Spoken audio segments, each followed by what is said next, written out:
Hey everybody, it's Alex Sosa again.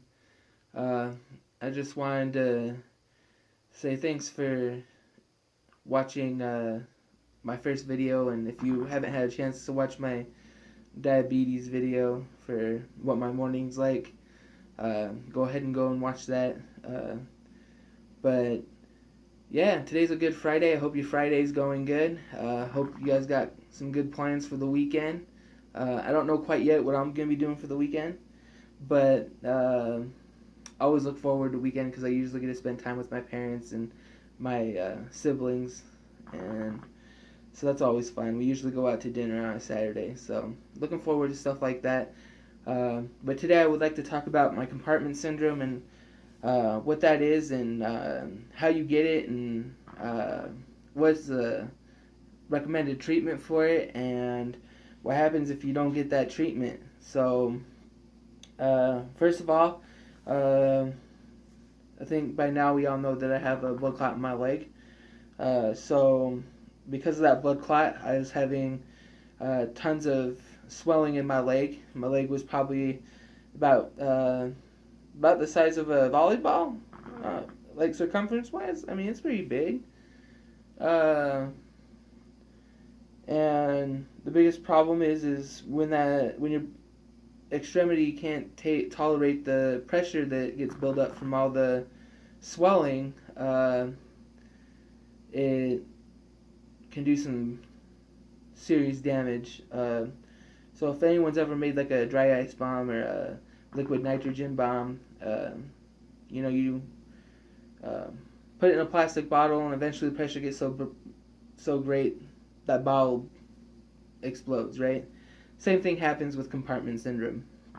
Uh, Luckily for me, I was actually in the hospital when I got my compartment syndrome, so it was really easy for them to um, get on top of it real quickly. And so uh, the biggest recommendation for treatment is to have surgery, and obviously you have the opportunity of choosing whether you're going to do surgery or not. Problem is if you don't, you'll probably lose your leg, and depending if they can repair and fix the damage from that happening, you might end up dying. So, uh, luckily I was in the hospital, and since I was in the hospital, they told me about the surgery. I signed the papers. I got down there and did I told them, hey, if it's gonna save my life, just take my leg.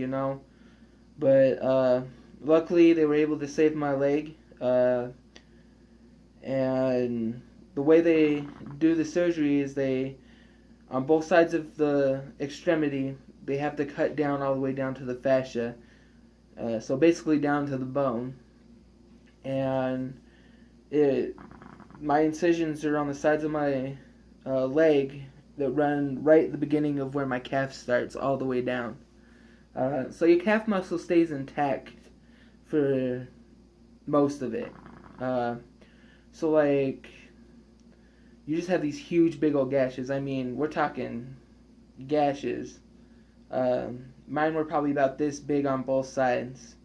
So I mean, they ain't no joke. When I came out of surgery, I lost a whole day from the surgery. I was just asleep. And so when the day after having the surgery, I woke up, and that's when I saw how big these gashes were. I didn't quite understand what they meant when they first told me about it, but yeah, like they if we lived in a society where it was common for cannibalism, like someone was enjoying a couple good slices of meat. I mean, dang, it does not look pretty. And after surgery, I was in my room getting stir crazy, and so I eventually decided to get up, even though I had these huge gashes. I went to the bathroom, and luckily that was successful. And as I was hobbling back to my bed, the nurse caught me, and she's like, "No, you can't be doing this. You need to be in bed. If if you really need to go to the bathroom, you need to call one of us. We can come help you. It's just for your safety. I get that, but sometimes you just need to do something to do something. And so I decided that's what I was going to do. And I did it. and But there, luckily for me, the treatment was pretty successful. The only complications I had from the surgery were I lost the feelings in the tips of my toes and along the side of my inner ankle area. They're numb. I can't feel touch sensation on there. I can feel pressure, which is great, which means if I do get hurt, I still will know about it. Some people, they'll have this done and never regain any sensation in their leg. And the biggest problem is if they get injured or hurt, sometimes it can be severe and they don't know about it. And that just complicates things even more just because they don't know that they're hurt to the extent that they're hurt. And so usually they end up losing their leg because of complications like infections and stuff like that. But luckily for me, for the most part, my leg's doing good. I have what's called a wound vac on there. It's basically just this it's like this special material, plastic material it reminds me of plastic wrap, but it's got adhesive on one side, and then a drainage tube that sucks through from a vacuum into a little collection container on the thing, and it's a bag I have to carry around wherever I go. So I like to make jokes, and other people like to make jokes like, oh, by the time you get done using it, you're going to have to go buy yourself a purse, carry that around for a little bit. Personally, I don't think I'm going to miss it. I mean, I'm not used to carrying something with me all the time like this, so there's been a couple of times where I've ripped out the hose because I forget that I'm tied to this machine, and I just rip out the hose. So I'm glad that I'm healing and I'm doing pretty good. Most people that have gone through the trauma that I've gone through, they're not at home having an in-home nurse coming in and helping them out. They're usually in a long-term care facility being helped out, physical therapy, occupational therapy.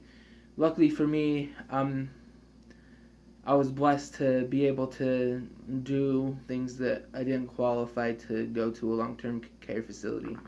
And I didn't have to have physical therapy or occupational therapy. So I'm very lucky. But you'd be like, oh, that's great, that means your body's doing well, it's not weak. Well, it's weak. I mean, I used to be able to walk all the time, have no problems, and now I can't go for more than 5-10 minutes without having to stop and take a break just because I'm sweating, my heart's pounding. It's like I took a jog, and that's just walking. I can't, anything that's kind of a little strenuous for most, that's like, oh, it's no big deal. It's a big deal to me. Like, I tire out really easy now, and it's going to take a while for me to get back to where I once was. But it's a day-by-day process. Some days am I a little less optimistic, of course. I think that's normal for anyone that's gone through what I've gone through to feel. I mean, not everyone's going to be positive 100% of the time. But I've really been driven and been focused on being positive during this whole situation. Because again, there's people out there that's got it worse than me. I know this. And so, if there's anything that I can leave you guys with is, again, positivity will bring you happiness. And sometimes, even though it might be painful or you don't want to do it, you just got to do it to it. So remember, just do it to it. be positive so you can have some happiness. And I love you guys. And thanks for, so many of you who've watched my videos so far. Thank you. It's pretty cliche, but I'm going to ask you all to, like, comment, subscribe, and hit that like button. And I'm always open to questions, so if down in the comments you want to go and put any questions and want me to make a video answering those questions, I'd be happy to. So yeah, thanks for everything that you guys do in your lives. I don't know you all personally, but stay positive, be happy, and do it to it. Till next time. Thanks, guys.